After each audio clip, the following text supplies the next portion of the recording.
Good afternoon, everyone, and welcome to this webinar on penetrating the US market. I'm Greg Harford from the Canberra Business Chamber, and I'm joined today by Josh Boyd from Pacific Aerospace Consulting. Josh, give us a wave there. Josh has over 15 years of experience in national security and industry partnerships. He joined Pacific Aerospace Consulting in October 2022 and has led various management, and has previously held various management and intelligence roles at the US National Security Agency. He's worked here in Canberra and he's a strong advocate for robust partnerships between industry and government. So Josh, great to have you here. We'll look forward to hearing from you a little bit later. We've got Mark Faulkner, who's the Trade Start Advisor for the ACT. He's dedicated to assisting businesses across a diverse range of industries in the region. He's previously delivered Trade Start in the Northern Territory and has lived and worked in a number of places overseas with extensive knowledge in a number of industries, including ICT, manufacturing and agriculture. So Mark, great to have you with us as well. And last but not least, we've got Jack Liu, the Global Engagement Manager for Consumer and E-commerce for Austrade. Jack has over 15 years of experience in cross-border e-commerce and has been helping Aussie businesses to explore opportunities globally. He's focused most recently on food and beverage, health supplement, beauty and skincare sectors, but has worked very closely with international e-commerce platforms such as Alibaba, Tencent and Amazon to deliver programs and opportunities to Australian exporters. Now, the webinar today is intended to help businesses here in the ACT explore the US market.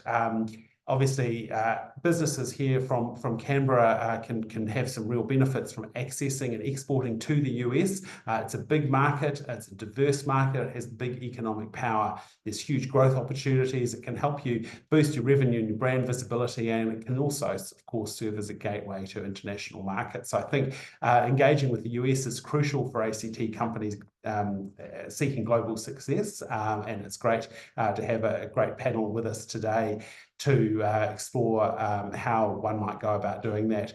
I would just like to say at the outset, please use the Q&A function at the bottom of your Zoom screen if you've got questions. We'll come to those at the end.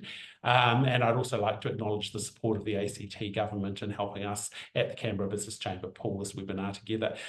So our format for today is we're going to hear from our three speakers, from Josh, from Mark, and then Jack. We'll then have a bit of a panel conversation and look forward to your interactions and conversations as we go. So at this point, I'll hand over to Josh for a bit of an overview of the US cybersecurity landscape and major players, key trends and challenges in the cybersecurity market, and some strategies for Aussie businesses to establish themselves and compete effectively. Josh, over to you. Thanks, Greg. How's everybody going? Josh Boyd with Pacific Aerospace Consulting. You might wonder why an aerospace consulting company is talking about cybersecurity. About 2 years ago, we actually expanded on our mission systems capability. We've been around for 20 years in that space and realized that there was a demand in the market for long-term, deep advice and expertise around those mission systems and air platforms. And we pulled that into supporting IRAP assessments and broader cyberworthiness objectives on platforms that are being procured jointly between the US and Australia. So 2 decades worth of experience in this air platform space, working mission systems, tactical data links, sensors, and the underlying infrastructure. So my background, like I said, former national security agency. So obviously what I'm saying is not related to government, but just a broad overview of what the US government looks like from a cybersecurity perspective is we have the Cybersecurity and Infrastructure Security Agency, CISA, which sits under the Department of Homeland Security. It's led by Jen Easterly. You'll be seeing a lot of them over the next 24 hours and week as we go into a federal election. They are responsible and they are the operational lead for all federal cybersecurity, and they're also the national coordinator for critical infrastructure security and resilience. Their counterpart is the National Security Agency, the Cybersecurity Directorate. Both agencies are responsible for issuing directives to the federal government, whether that be on the government side or on the defense side, to undertake mandatory patching and those sorts of things.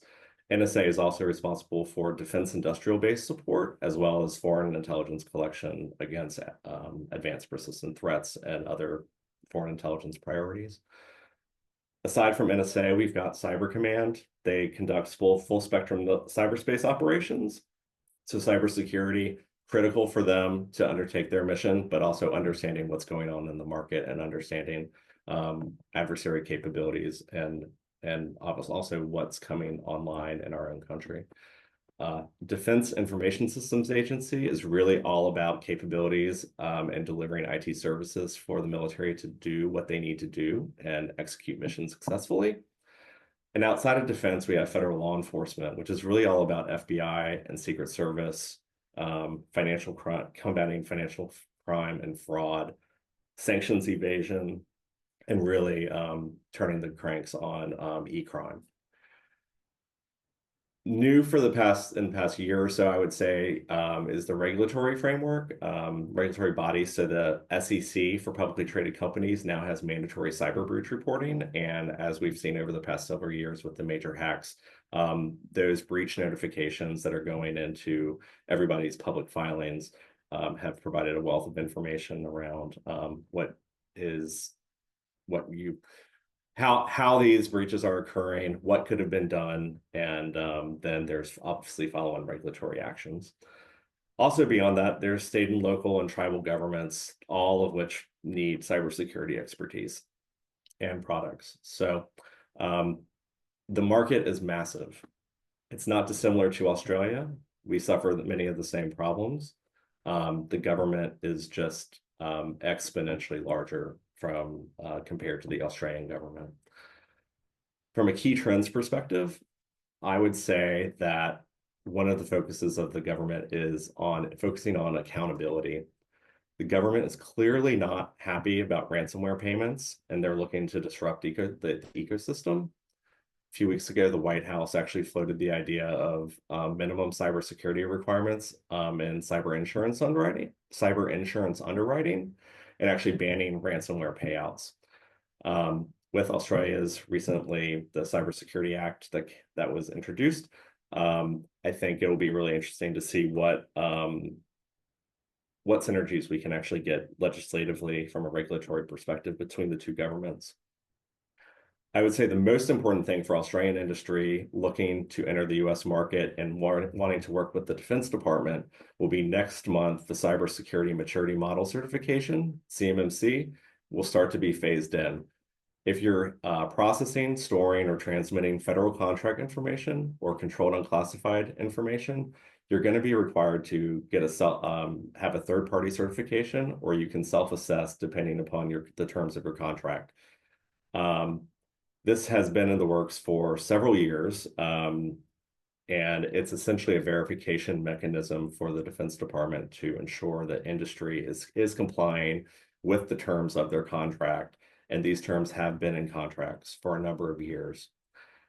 The Defense Department actually aligned the document retention requirements for CMMC with the False Claims Act, which is important because the Department of Justice has been going after a number of companies under their cyber fraud initiative for holding companies accountable who aren't meeting their contract requirements with the Defense Department.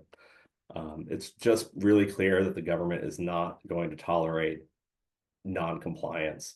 So any solutions that actually enable compliance with that NIST 800-171 Rev 2 and Rev 3 moving forward for CMMC, and really aligning to a multi-framework compliance perspective will be highly valuable, I think, moving forward.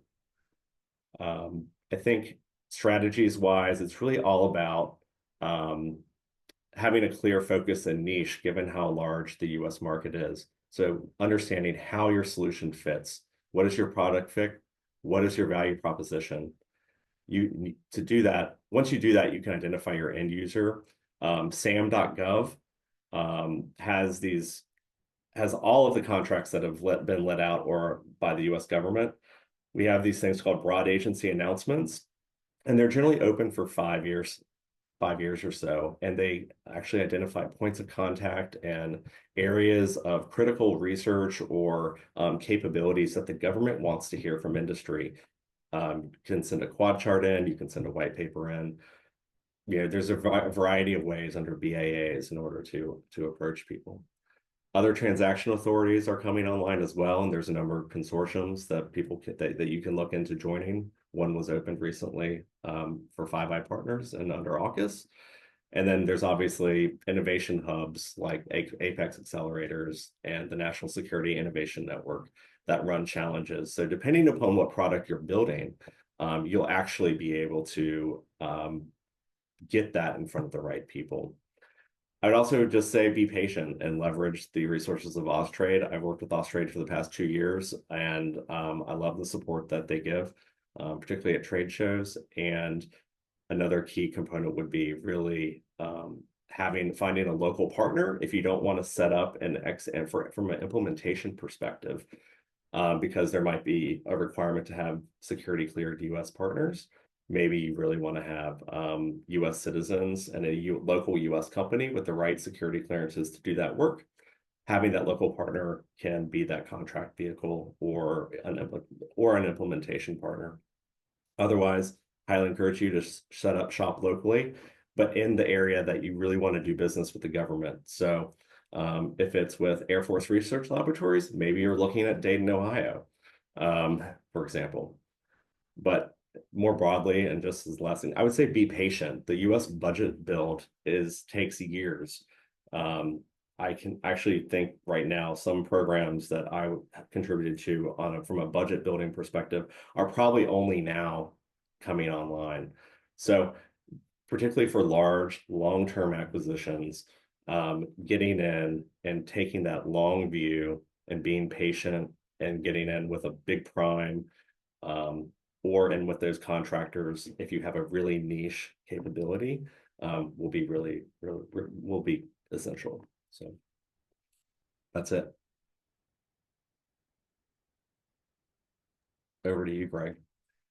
Excellent. Thank you very much, Josh. At this point, I'd like to bring Mark back into the picture. Mark, if you're there, please turn your camera back on. Mark's going to have a chat to us about tech, and we're going to get some insights from him about opportunities and challenges in the tech sector, a bit of an overview of major trends and technology advancements that we're seeing, and get his thoughts on strategies for partnering with US firms and leveraging government contracts. So again, if you've got questions as we go, please use the Q&A function at the bottom of your Zoom screen, and we'll get to those at the end. But in the meantime, Mark, I'll hand back to you.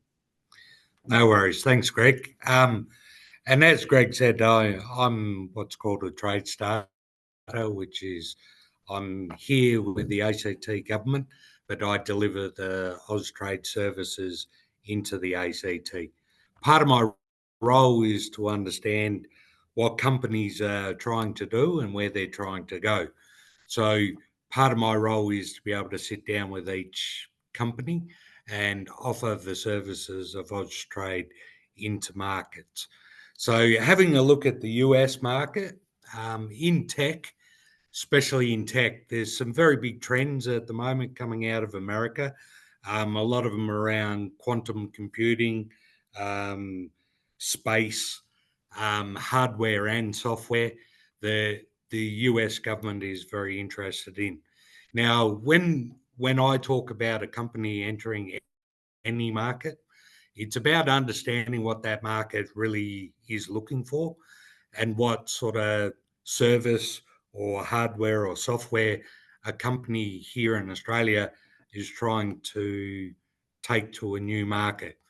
Now, when you look at market entries, America is a bit of a unique market in the simple fact of it's not just one market. Every sort of state, every 50 states have their own sort of regulatory side of things. They have different taxes, different sort of what you can and can't do as a company. So understanding where, as Josh said, understanding really where you want to go within America. Now it might be Texas, it might be Idaho, might be California. You really have to investigate how to enter that particular state's market and what the taxes really sort of mean for a company. And part of my role is to sit and work with the company and help them understand all those differences within the market. The American government, as Josh said, is multifaceted throughout each state without making sure you understand the federal government is one layer of government, then you have state layer of government, plus you have city layers of government. And tech is wanted at all levels of government, but there is a bit of a thing within America, and I know Josh talked about one of the entry strategies is to partner in with somebody within the market. Now, the reason we sort of suggest that, especially in America, Americans do like dealing with American companies, and having that partnership can help negate some of that sort of feeling from the American side, especially the American government. Now, on our side, what we can help with, especially at Austrade, we have sort of two avenues we can help you. So we can get you part of the defence readiness to be able to get you into the government side of America. Now, this under Austrade, we do have an agreement with the American Defence Force and the Australian Defence Force that any company coming from Australia goes through export controls. So we make sure that you're ready to be able to enter that market, especially at a defence sort of point of view, but also a governmental point of view, because they will check your credentials and the way that you operate. And having the stamp of government really does help a company in that way. Now, the other side that we help with tech companies that is a little bit different is we have what we call landing pads. Now, at the moment, we have landing pads. I just got to double check my locations. Bengaluru in India, Ho Chi Minh City in Vietnam, Jakarta in Indonesia, London in the UK, San Francisco in America, Shanghai in China, and Singapore in Singapore. Now, if we looked at San Francisco, the reason we've sort of put our landing pad there is, again, Silicon Valley is just out of San Francisco. And what the landing pads does, especially for tech companies, is we get you in to understand the venture capitalist side of Silicon Valley, but also we get mentors. We find export advice within that market, and we offer this pad. Now it can be virtual or physical. So having a tech company going there and sitting there for, I think it's up to 6 weeks, we can get you mentors within how to approach venture capitalists to grow your company within America, but also to build your export plan, your strategies, and understanding that market. And as I said, having the 50 sort of different sort of avenues, we can then almost hold your hand within the market to build up a better understanding of the tech side within America, but also the funding side, but also to understand your own expansion within these markets. On top of that, they actually have what's called a deal room. Now, I'll send out a link through Greg, so you can have a look at the landing pad in San Francisco, but also this deal room. What the deal room does is showcase tech businesses to global investors. Now, if you're looking at America, there'll be a lot of American companies there, venture capitalists, individual technology businesses, accelerators, universities, server providers, and more, all within this, what we call a deal room. Now, this could be a way of finding partners within the US market without having to spend huge amounts of money to be able to enter the market on your own. So this is part of our offering towards tech companies. And this is part of my role to be able to help you navigate those side of things. But also, it is what we call a soft entry into this market, which can be a better way of entering any market, but especially the American market.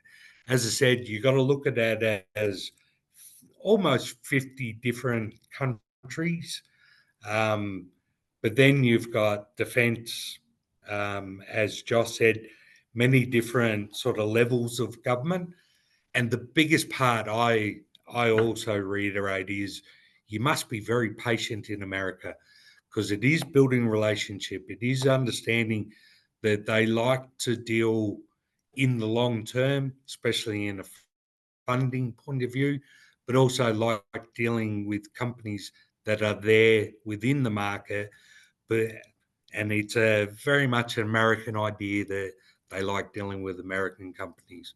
But it doesn't mean you can't partner in, doesn't mean that you can't start your own company within the market. So just to finish up is just to reiterate, people like myself here in the ACT are here to be able to help you enter this market, but also programs like the landing pad and deal room could be a way to enter this market, to be able to build up your knowledge before you fully commit. So that, I believe, is my time, Greg. Back to you. Excellent. Thank you, Mark. Bang on time, I think. So we're going well. And last but not least, I'd now like to invite Jack to come and join us. Jack, as I said, is the Global Engagement Manager, Consumer and E-commerce for Austrade. He's got a few slides to talk through, and then we'll have that opportunity for Q&A at the end. So please just do use that Q&A function at the bottom of your Zoom screen to drop your questions in, and we'll come to those later. Jack, over to you. Thanks, Craig. Just checking if you can see my slides. Yes, we can. All right, thanks. Hi, good afternoon, everyone. My name is Jack, and as introduced, I'm a Global Engagement Manager from Austrade. Just a quick introduction of who we are. So Austrade is an Australian federal government's trade promotional and investment attraction and facilitation agency. We're in close partnership with state and territory government. Hence, thank you for inviting me to this great workshop today. As you can see on the right-hand side, our key priorities are in 8 different sectors, and my specific role is in the agri-food, and I looked after consumer products. And the more and more I see my clients, when they're entering US market, they see e-commerce as the first channel of entry, which is why I'm delivering the presentation today. Now, if we look at the retail e-commerce landscape in the US, as you can see on the left-hand side, in 2023, the total retail e-commerce market size actually reached 1.1, almost 1.2 trillion USD dollars, and that's how massive it is. And then if you compare that with the 2018 number, it's almost doubled.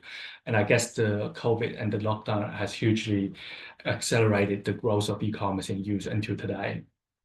And on the right-hand side, if you look at some of the top categories sold in Amazon, it really ranges from home and kitchen all the way to pet supply. And outside of Amazon, in other data I've read, fashion and apparel actually is one of the top selling categories in online in the US. And also, if you look at some of the key platforms in US, on the left-hand side, you can see Amazon has almost reached 1/3 of the total market share in the US, being the dominant player in US, but also under that you can see Walmart, CVS, Target, Home Depot, a lot of the brick and mortar stores and starting their e-commerce strategy and are growing in that space. And also, while you can see those numbers don't add up to 100%, you might wonder that's because around 30% of the market share is owned by the direct-to-consumer website, which is your own .coms in the US. Which is why when you enter in the US, which channels to focus on is a really big part of the strategy you should consider. And also, the other element to the retail e-commerce platforms is the social media channels.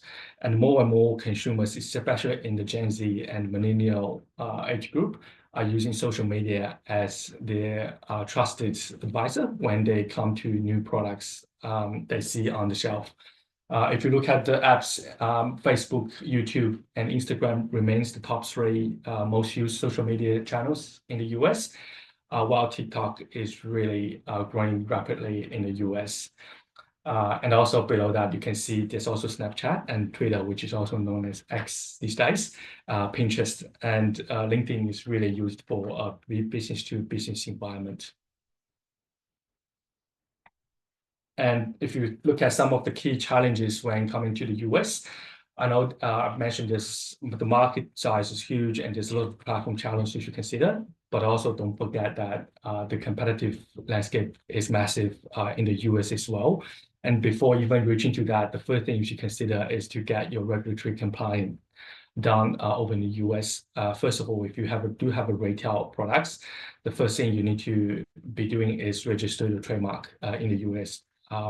Because as one of my colleagues mentioned to me, US almost through everyone they can. So make sure that you have your trademark covered in US. And also, if you are in the food and skincare and beauty sectors, getting your FDA registered is also very important. Is your facility registered in the US? Have you been through your MOCA compliant here in Australia if you are in the beauty sectors?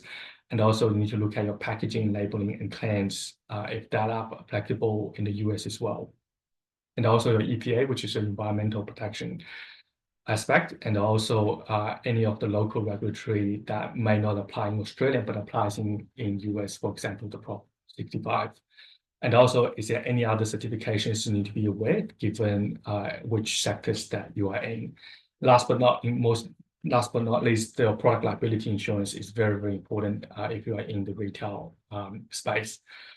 Aside from those regulatory side, you also need to have a really carefully planned US business plan. You need, prior to lending entry in the market, you need to have a thorough market research, understand who your competitors are, what their price point is, and what their marketing strategy is. And also you need to think about your pricing strategies, not simply translating your Australian price into the US, because you need to think about the duties, taxes, freight, insurance, and logistics. And also return logistics are very important part of the pricing strategy as well. And also you will definitely need some human and financial resourcing dedicated to the market, because that's very important. Having all that done, you need to think your overall US marketing strategy. I know today's session is really about e-commerce, but if you think about long-term strategies, offline will be a big component to your strategy as well. How do you get your pricing online and offline aligned, and also how you can use your online strategy to support your offline strategy, or using your offline strategy to support online strategy is very important to think about as well. Overall, you really need to have that level of commitment to the market, which is very important if you're considering US as a market. Also, just want to use the time to talk about a program we are currently doing with Amazon, being one of the largest channels online for e-commerce. Internally, they have a program called New Seller Success Program, which is really helping and recruit new high-value sellers to launch into the Amazon's marketplaces. For those who had done business in Amazon Australia, you might know that most of the time you're talking to a machine, which can answer most of your questions, but it's not really tailored to your needs. So this program, what it offers really to offer you a human account manager that you can speak with to handhold you and to help you set up in the first 2 months. aiming to help you to increase your sales and conversion rates. Having said that, launching Amazon is really the first step. All the challenges that I mentioned in the previous slides still applicable once after you launched in Amazon. So do have your US strategy planned carefully before launching into Amazon. I guess that's it. Just a very simple and quick information for the e-commerce opportunities in the US. Thanks, Craig. Fantastic, Jack. Thank you so much for that presentation. Look, I'd like to invite at this point our other panelists to come back and join us. We do have a few questions that have come through from our audience here, and if you do have any further questions, please just, as I say, use that Q&A function, and we'll get to those. There's a couple of questions for Josh that have come through, so we might start with those. Josh, could you please expand on what those OTA consortiums are and how they operate? Can Australian companies, are Australian companies eligible to join those and therefore contract with the US government directly? Yes. So other transaction authorities is literally it's a procurement mechanism.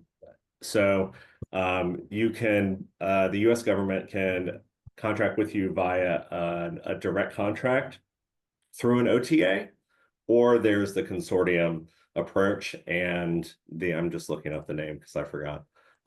It's the Defense Industrial Base Consortium is now open to industry partners from Canada, Australia, and the UK. And that came through in the National Defense Authorization Act last year. All right, thank you. And there was another question which I think probably is best for you. If an Australian company established a US company, or presumably registered a company in the US rather than just selling into the US market, would other US companies and the US government be more comfortable with that, or would they still see this as a foreign company? Well, obviously, I'm not the government, so I can't tell you what their comfort is, but we do have a US entity and an Australian entity. Both are separate and independent.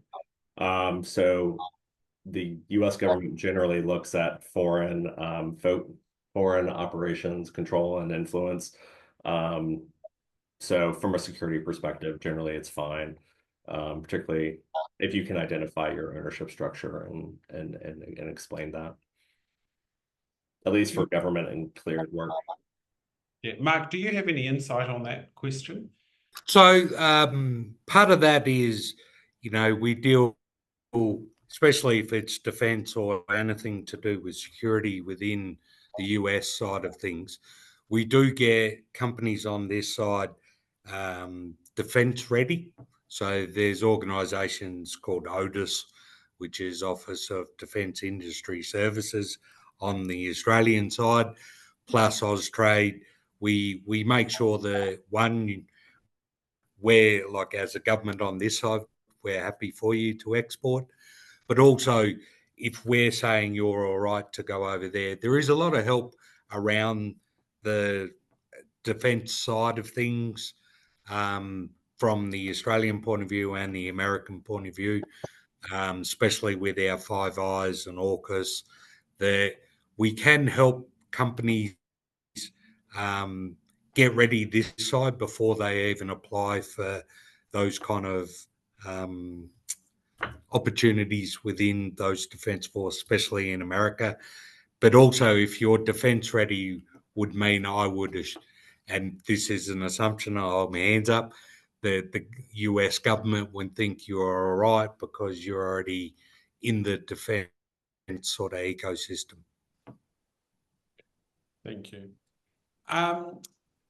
Perhaps, Jack, one for you from an Austrade point of view. Maybe, Mark, you might like to pick up on this, but previous discussions with Austrade have been that unless you have an office in the area, you can't really help, and you've only got offices in San Francisco and New York. So what advice have you got for businesses wanting to target other states? And then the follow on from that is also, do you charge for your services now, and what are the costs for landing pad and other help from Austrade? Yep, thanks, Greg. First of all, yes, we only have those two offices, but I believe those offices do cover the US. However, We're government, we're not commercial, so we can't answer every question that's been sent to us. So really, it depends on the company's needs, and also it depends on if we have resources on that specific questions. And on the charging bit, it's not a new. Sorry, Jack, I've just lost your audio. Can everyone else hear Jack, or is that just me? Perhaps might be closer to your mic, maybe. Can you hear me now? Yeah, just try that. Better? That's better. Yeah, okay. And about the charging question, I guess it's not a new thing because we used to charge before COVID. We waived the charge because we had a special funding coming from government, given the COVID situation, and that funding has run out. So we kind of have the charging back.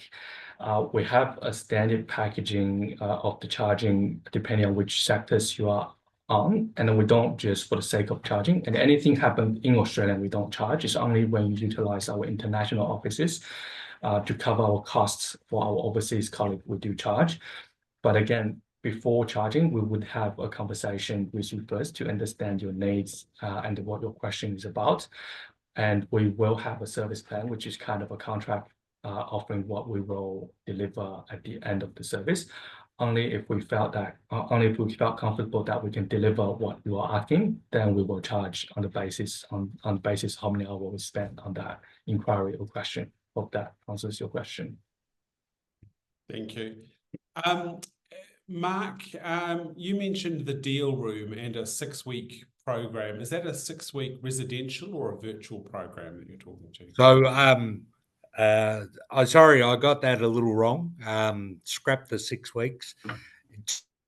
Just as Jack basically said, now that it's a charging model, especially with landing pads, it's about sitting down with the company, working out what they want to do within a 12-month period, and whether their export sort of ready and strategies, and it becomes an agreement between Austrade and the landing pad side of things to which companies would sort of benefit from that landing pad. So just to reiterate what Jack says, basically, I'm without charge. So everything I do on this side of the US for any company here, and this is why I sit here with the ACT government and deliver the Austrade services, I am there to help you through all of those processes without charge. The charging model now, as Jack said, was in place 5 years ago. And basically, it's only charged if both sides are in agreement. And it is very precise in what we're going to deliver for the company. So at no point is it we just charge you to talk to us. It is, about understanding your needs and your wants, especially into the US.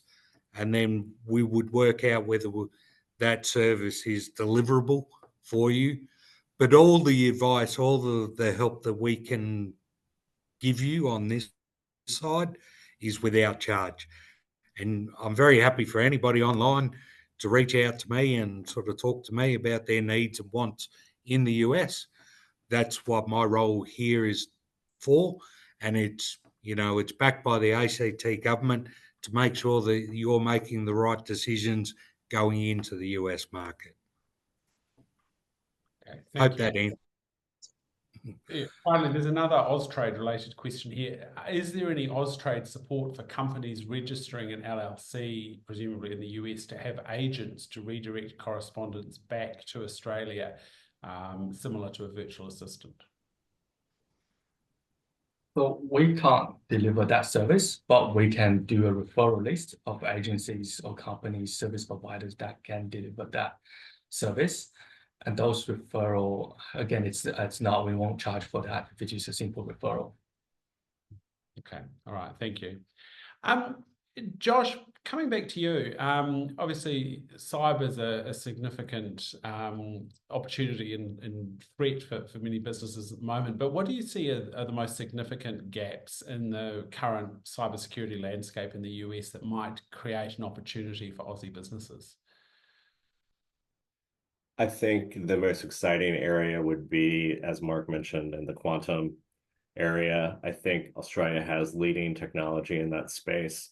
Should be incredibly proud of the work and the research and the startups that it has created here thus far. Implementing post-quantum cryptography and preparing for that migration over the next few years. All the governments have issued guidance that industry needs to start preparing for that. And by implementing some of that, there's new algorithms and getting ready that really will help prevent harvest now and decrypt later. Well, it will harvest now, decrypt later attacks. I think are lessened from a cybersecurity perspective, and I really am looking forward and excited about what that transition time between classic computing and quantum computing, what innovation will happen in the middle of that. I think that's anytime that we have technology convergence, if you will, we get some really amazing results. So I'm excited about what we can do with that in the quantum space on a cybersecurity front. So how do you think businesses should be preparing for the future in that space? You've got AI coming, quantum's coming, or is here. What do businesses need to do to be export ready? So I think reading, the government issues all of these joint cyber advisories and all of this advisory work, the amount of effort that goes into getting that guidance out and getting those that basically adding the structure and the advice around how to frame the problem, and then building your business case and understanding where your specific capability fits in. I think that's critical. I'm excited about the AI side because mainly as a former analyst, I'm looking forward to the productivity gains that I get to take on higher value types of analysis. That's just, and it's going to be able to automate and get deeper insights to government faster. So that's really what I'm most excited about. And I think businesses really need to niche down and focus on what specific problem am I solving with this specific application, whether it be quantum or AI. What is the use case and who is the end user? Yeah. Okay. Jack, jumping back to you, in terms of understanding US consumer preferences, how important is it, do you think, for Aussie businesses to be understanding the different consumer preferences, and what strategies or resources can they use to gather that intelligence? Yeah, sure. That's a great question. Thanks, Craig. I think one of the key trends amongst consumers in the US I'm seeing is the use of social media.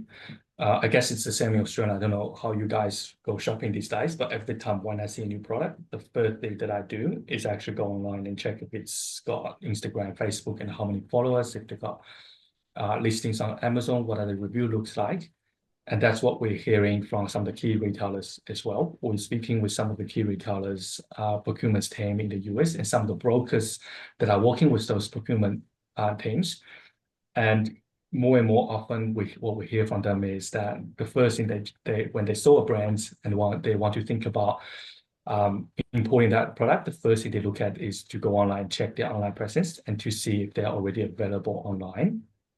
And imagine how many kind of brands are approaching them on a daily basis. If they don't see any good online presence, any good followers, the first thing they won't even look at your brand deck. That's how serious it is.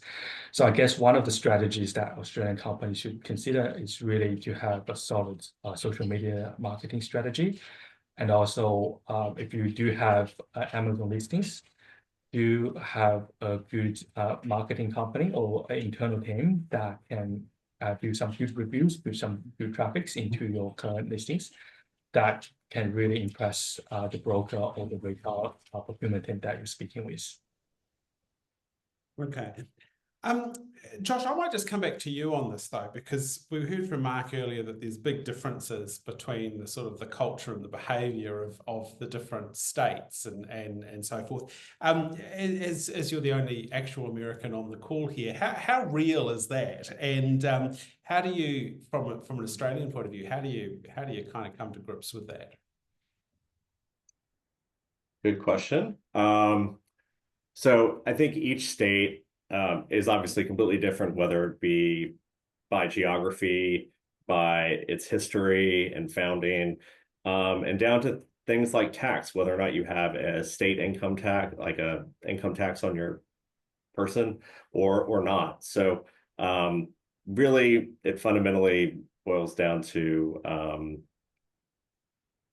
kind of where you want to live and where, based upon your business and your niche, where you want to, do you want to be closer to your industry partners? And do you share kind of that common, those common values? So do you want to be in Silicon Valley? Do you want to be in Seattle to be closer to aerospace primes? And I think the local area, Sydney is kind of an anomaly in that it's not really a government town, unfortunately. So if you want to find the equivalent of Adelaide, I'm not quite sure which one that fits yet, but I think Seattle might be the closest. And in terms of talking about cyber, I mean, are there cultural differences, do you think, between say the way people will do business or in Silicon Valley versus Seattle versus DC? I think the industry is dominated so much by larger tech companies that everybody, I think, generally operates off the same page.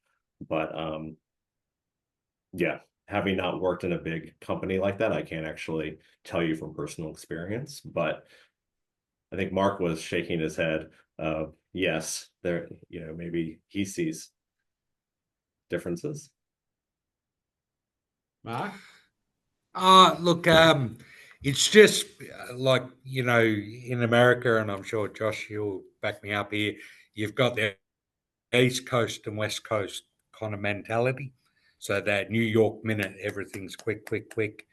But on the West Coast, it was meant to be more laid back. But, because of Silicon Valley, as you say now, the tech side at the big level is very much very similar across America. But some of the companies who might be listening might be, your accounting software that's aiming more at SMEs. Now, within different states of that sort of level, you might find differences in attitude and the way that they do business, from north to south to east to west. I did find America interesting in you can find a lot of cultural differences just in geographic sort of areas. In big tech, I don't think so. I think, as Josh sort of pointed out, the Googles and Apple, and they sort of dominate the way that tech companies have to deal with each other. But again, it depends on, and this is, I suppose, the role always is understanding the company, what they want to achieve out of the market, and what their niche within the market. As Josh said, make sure you understand what you're trying to do, where you need to be within that sort of ecosystem, whether it is Silicon Valley, even if you're going after NASA, there's certain places NASA is based, and it's better to be in that state and understand those sort of things. So again, there's no sort of one, I can't sort of say, oh, do it this way and you'll be right everywhere in America. I think you have to really understand where you're going and who you're dealing with, probably more than you would have to in Australia. But, it's an interesting market. It's a very big market. There's a lot of money to be made over there.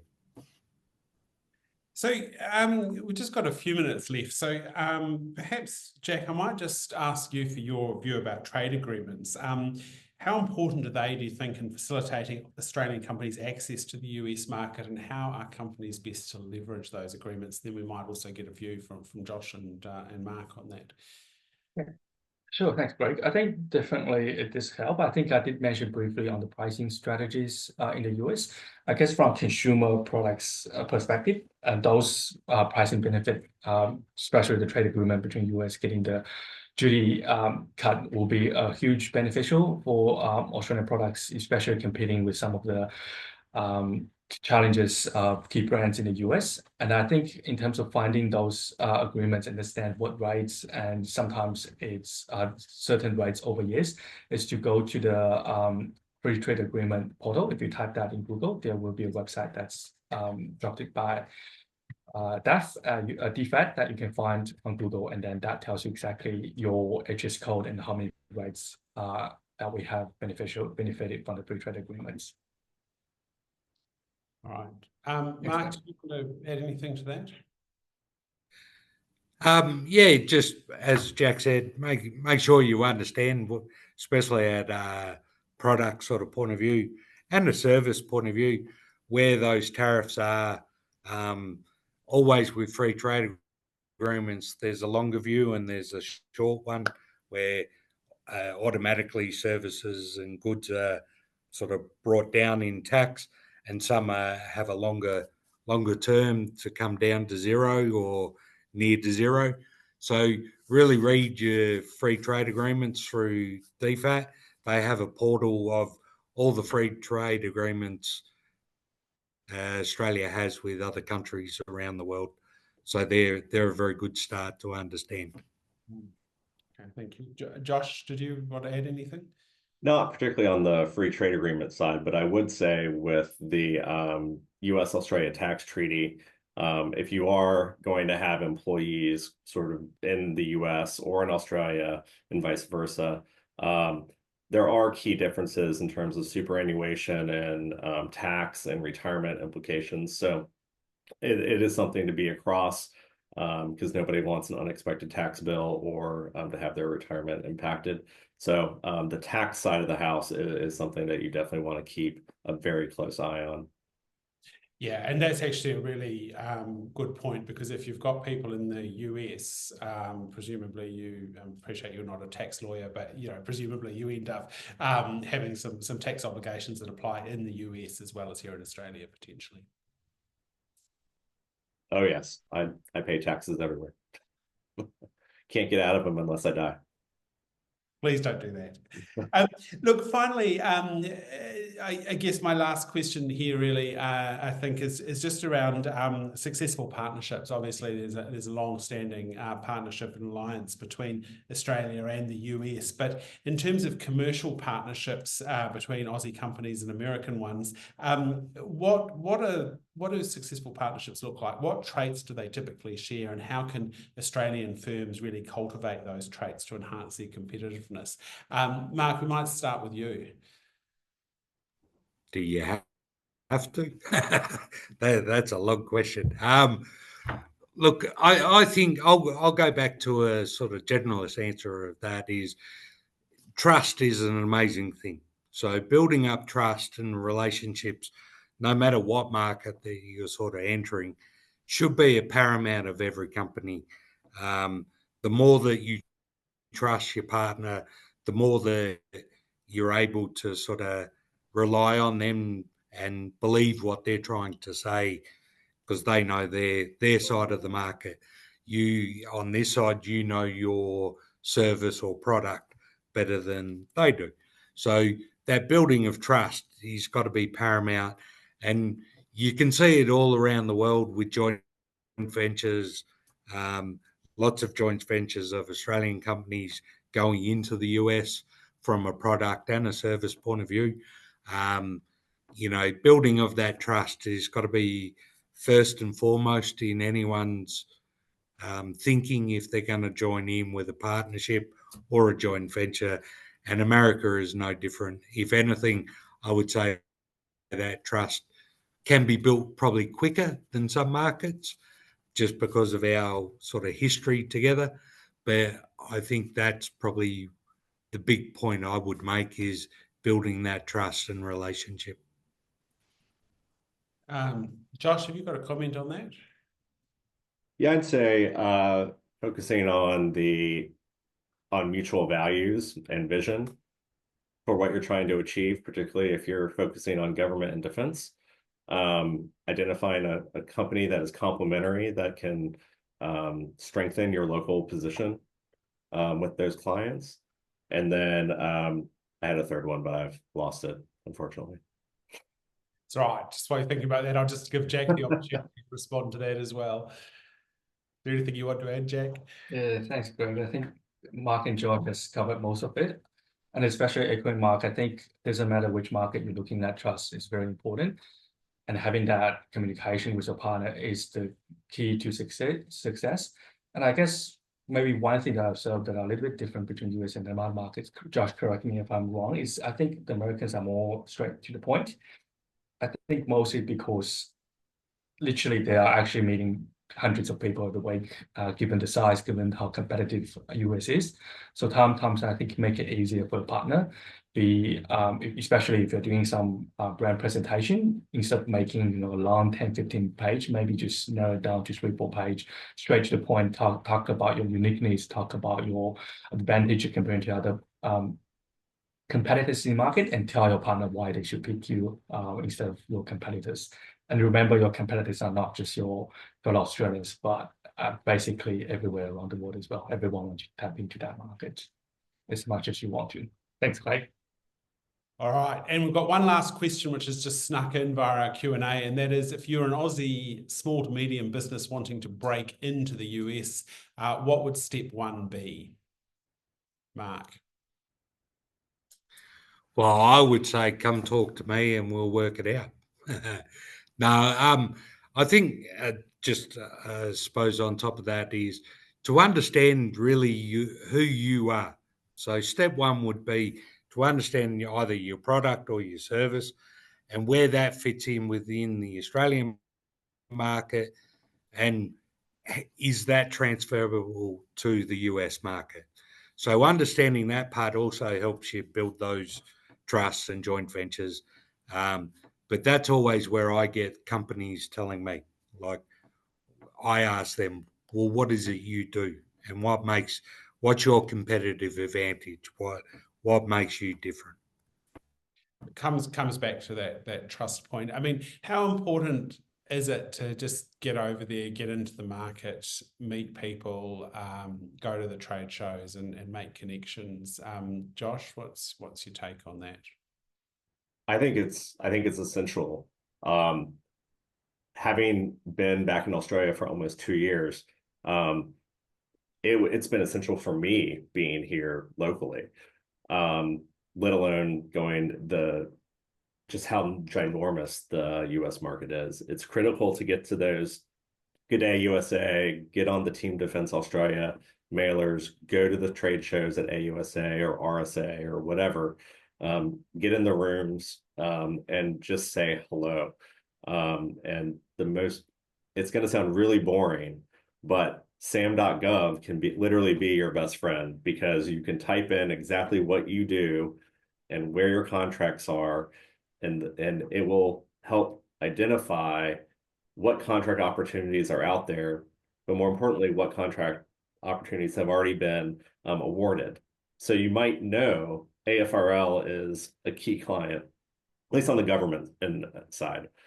So really, the data is there. You just have to go out and mine it to help identify those key end user organizations that you think will be best suited for your product once you've kind of gone through that exercise that Mark mentioned about knowing yourself, knowing your niche, and what your value proposition is. Yeah. And so it's not just about sort of making those connections, but also keeping on top of them, right? Yeah. That does mean working hard to try and stay connected. Well, look, thank you very much, everyone. It's obviously a big week here in the US, or not here in the US, in the US, with an election coming up. The final question that's just popped in is, if there is a big change, I'm not asking you for a prediction or an endorsement of any candidate, but if there is a big change in the US election this week, do you expect there'll be any big changes for exporters as a result of that? As a local American, I don't know, to be determined. I think we have a really strong alliance, and what happens, is going to happen, and I think we'll get through it all together, regardless of the outcomes of the election. Very diplomatic. Mark, any views from you on that one? what is it? No comment on the grounds I might incriminate myself. No. Look, I very much of Josh's sort of point of view. I think the economics of America will still roll on, and the need for new tech and new ideas will still be there, no matter who's the political person in charge. And Jack, from an e-commerce point of view, do you think that whoever sits in the White House, does that make a difference to the way US consumers behave and whether they might like to purchase products out of Australia? Yeah, no, I think not. To me, obviously I can't predict, but I think not so much from a consumer perspective, but I think the biggest topic is whether they will ban TikTok or not. I think that's a big topic amongst the social media giants now, as TikTok's going viral across USA, and a lot of brands are relying their marketing strategies on TikTok. So I think in my little sector, the biggest thing to watch is whether TikTok will be banned or not. All right, well, we'll watch and see what happens. Oh, thank you very much, Jack Liu, Mark Faulkner, and Josh Boyd for joining us here on this webinar. Thank you to the ACT government for its support of this webinar. I hope all our attendees have found that useful. We will make a recording of this available, and we'll look forward to being in touch soon. Thank you very much, everyone.